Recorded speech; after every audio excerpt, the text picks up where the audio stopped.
Hello, I'm Brigantia Blackbird of the Blackbird Grimoire. Welcome back to our series on the Havamal. This week we're looking at verse 122, and we will be examining 3 different translations.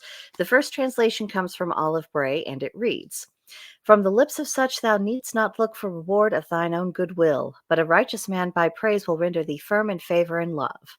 Now our second translation from Vikinger.org.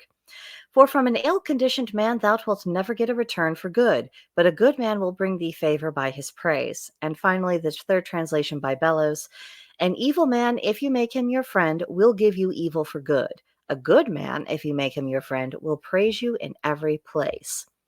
So, people's nature are manifest by how they treat the people and everything in their lives. Our Christian brethren over there, they do have a verse in their Bible about judging trees by the fruitage that they yield. And for once, their scriptures and our Havamal verse can both testify to the principles that actions do indeed speak louder than words. And if you want to understand the nature of a person, just look at what they do. The deeds will tell the story of their character, which is why conduct matters. Actions require greater energy than speech or thought. There's a reason why we say talk is cheap, because it is. Anyone can say anything, but what they put forth the effort to actually do is an entirely different situation. Looking at what they do, that'll give you a sense of what they think, has to be accomplished, whether it's because it is their own priority or because they're fearful of the consequences if they do not fulfill that job. And when we do notice that there's an inconsistency between what someone says and what they do, then we can safely, at least the overwhelming majority of the time, base our judgments on what people are actually doing. And this is motivation also for us to reflect upon our own conduct. Are we living our values? Do we do more than just speak them? Because people in their turn, they will be looking at us and deciding, whether or not we would be solid, reliable people of good character based upon what they can see us do. So let's talk about clarity, because seeing and acknowledging the true state of characters, whether it is someone else's character or your own, that isn't always easy and pleasant. Now, it isn't always hard or unpleasant, but a lot of the times when we're looking inward, we do tend to see those flaws and things that do need to be addressed and worked on.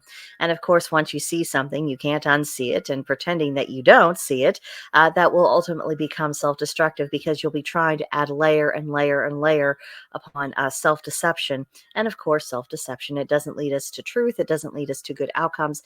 It just leads us to a tailspin and a crash down a cliff that ends with a very solid rock bottom that did not feel very good on the way down. So allow yourself to acknowledge the reality of things as they are and people as they are, and then you will gain a better understanding of how people really work. And so I would also advise that you curate your circle, be picky about who you allow to get close to you, take your time to get to know people, and don't give in to pressure to open up too quickly or reveal too much all at once. And look to their behavior, look for patterns that they are sustaining over time. And then once you see that picture, and as you're either moving closer to or you're moving further away, learn to have some confidence in your own judgment, because ultimately these are questions for you to decide about who is in your circle, who isn't, why aren't they, what your conduct really says about you, about who you're trying to attract. These are things that it really is on you to make these determinations. No one else can make them for you. So the responsibility and the freedom is yours and yours alone. So I think that's where I'll leave it with you today. Let me know in the comments section what you think about all of this. Or you could send me a little email at brigantiablackbird@protonmail.com, and we could have a more involved discussion there if you would prefer. But I definitely hope to hear from you soon, and come back next week for verse 123. And I guess that'll do it. Bye.